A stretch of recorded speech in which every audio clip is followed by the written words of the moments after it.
Today I'm tuning a Samick piano for a music festival, and this is a nice baby grand, and one of the distinguishing features of a baby grand, a good baby grand, derives from Broadwood of the early 20th century, and it's to do with the length of the bass strings and the length of the strings as they come down from the treble where they cross. Many of these baby grands put the bridge so close to the rim of the piano, the bass note's dead. But here, as in the Broadwood design, we see that the top section of the bass strings finishes at the bridge, that distance away from the rim of the piano. When we come down to the bottom of the treble, we find that it's more or less the same distance. And as a result, there's not an enormous difference at what we call the break, which is...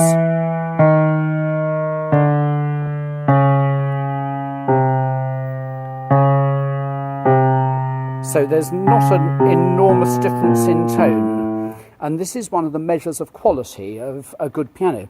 But up in the treble, I'm tuning this Samick, and up in the treble, I was having horrible, well, not horrible problems, but it's foul. Now, you probably can't hear it, but when one tunes, one's conscious of the overtones. And this is somewhat like a Steinway duplex scale. Steinway, I think, invented it in the 1870s, and it probably gave Steinway the advantage. I haven't tuned this yet, but you can see that these are sounding lengths, and because this isn't stepped for each note is a different length. So we can see, let's go back to one that we've tuned, because these are a different length, these are a different pitch. So none of this treble is in tune, it just rings like a bell. It's quite horrible. And so you can hear this fuzz right at the top of the instrument. So here, as I tune this particular string, we'll probably hear the way in which I tune, but the mush at the top.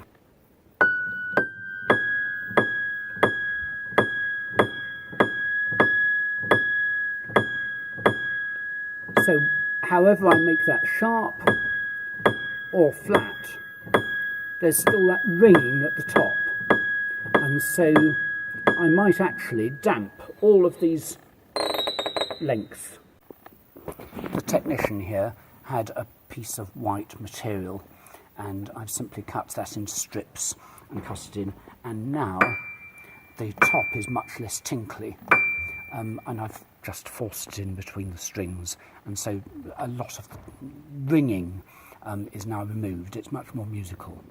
The result is well tuned, well heard on that note, which is nice and clear, and the next note, in comparison, you can just hear that ringing at the top. It's not clear, but that is so beautifully clear.